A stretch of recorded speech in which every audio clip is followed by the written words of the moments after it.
மக்கள் முதல்வர் செல்வி ஜெயலலிதாவின் 67வது பிறந்த நாளை முன்னிட்டு சென்னை போயஸ் கார்டனில் கழக மகளிர் அணி சார்பில் கேக் வெட்டி அனைவருக்கும் இனிப்புகள் வழங்கப்பட்டன. அஇஅதிமுக பொதுச் செயலாளரும் மக்களின் முதல்வருமான செல்வி ஜெயலலிதாவின் 67வது பிறந்தநாள் விழா நிகழ்ச்சிகள் தமிழகத்தின் அனைத்து பகுதிகளிலும் பிற மாநிலங்களிலும் இன்று சிறப்பாக நடைபெற்று வருகின்றன.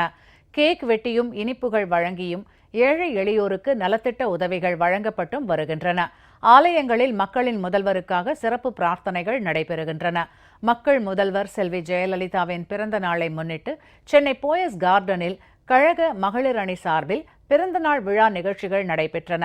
கழக பொருளாளர் திரு ஓ பன்னீர்செல்வம் கேக் வெட்டினார். அமைச்சர்கள் திரு நத்தம் இரா விஸ்வநாதன், திரு ஆர் வைத்திலிங்கம், திரு பி பழனியப்பன், கழக அமைப்பு செயலாளர் திரு ஆதி ராஜாராம், கழக மகளிர் அணி செயலாளர் திருமதி சசிகலா புஷ்பா எம்பி உட்பட ஏராளமானோர் நிகழ்ச்சியில் கலந்து கொண்டனர். சென்னை மாநகர போக்குவரத்து கழகத்தின் சார்பில் பல்லவன் இல்லம் முன்பு நடைபெற்ற மக்களின் முதல்வர் செல்வி ஜெயலலிதா பிறந்தநாள் விழாவில் கேக் வெட்டி ஏராளமானோருக்கு நலத்திட்ட உதவிகள் வழங்கப்பட்டன. கழக பொருளாளர் திரு ஓ பன்னீர்செல்வம், கழக அவைத்தலைவர் திரு இ மதுசூதனன், அமைச்சர்கள் Thiru Natham R Viswanathan, Thiru R Vaithilingam, Thiru Edappadi K Palaniswami, Thiru P Palaniappan, Thirumathi ப Valarmathi, Thiru V Senthil Balaji, Thiru T K M Chinnaiah உள்ளிட்டோர் விழாவில் கலந்து கொண்டனர்.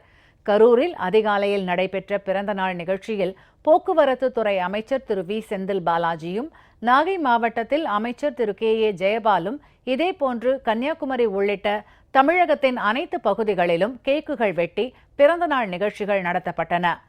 மக்களின் முதல்வர் பிறந்த நாளையொட்டி தமிழ்நாடு இசை மற்றும் கவின்கலை பல்கலைக்கழகத்தில் ஜெயம் 2015 எனும் பெயரில் 3 நாட்கள் கலைவிழா நேற்று தொடங்கியது. மாநிலத்தின் பல்வேறு பகுதிகளில் உள்ள கல்லூரி மாணவ மாணவியர் ஏராளமானோர் இசை, நடனம் மற்றும் கவின்கலை நிகழ்ச்சிகளை அரங்கேற்றி வருகின்றனர்.